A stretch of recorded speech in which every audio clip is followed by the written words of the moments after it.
By 6 o'clock in the morning, David was dressed and ready to leave home for kindergarten. His mother handed over his backpack stuffed with textbooks, paper, pencils, and most importantly, breakfast. Breakfast was a delicious chunk of bread. Kindergarten started at 7 o'clock.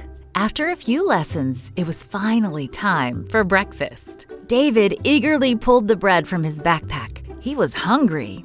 As he prepared to eat, a little boy sitting beside him spoke up. "Would you share with me?" he asked. David saw that the boy didn't have any bread. His mother hadn't packed a breakfast for him. David tore off a piece of the bread. "Here you go," he said. As the boy accepted the bread, another boy came over. "Would you share with me too?" he asked.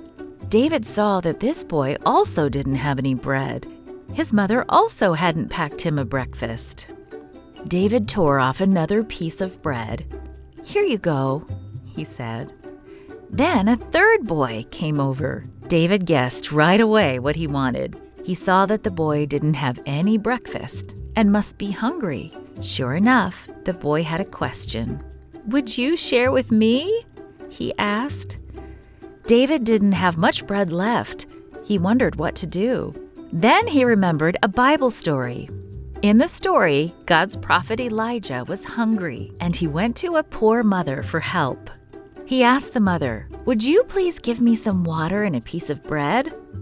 However, there was a famine in the land, and the mother only had enough flour and oil to bake one last loaf of bread.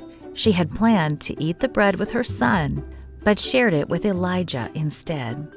God rewarded her with a miracle. He provided an unending supply of flour and oil, and the mother was able to bake bread until the famine ended. She and her son never went hungry.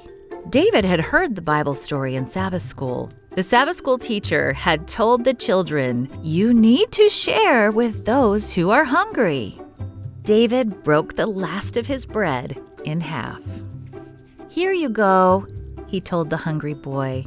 David and the three boys nibbled on the delicious bread. It was a good breakfast.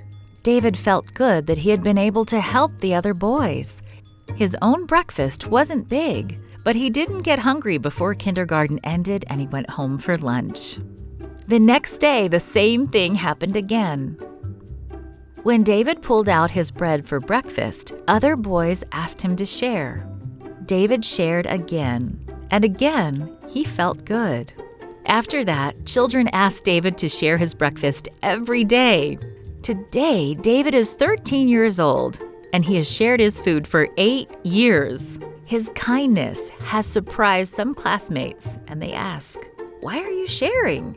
David likes to tell them the story of how Jesus shared food with a crowd of thousands of people. "I want to share like Jesus," David says. David's generosity has had a good influence on his classmates. When they saw him share his food, they also started sharing their food with those who had none.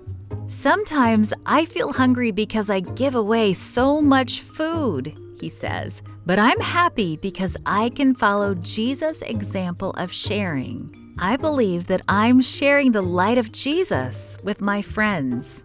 Part of this quarter's 13th Sabbath offering will help open a Seventh-day Adventist school in David's home country of Cameroon, where children will be able to learn the joy of sharing God's blessings with others. Thank you for planning a generous offering.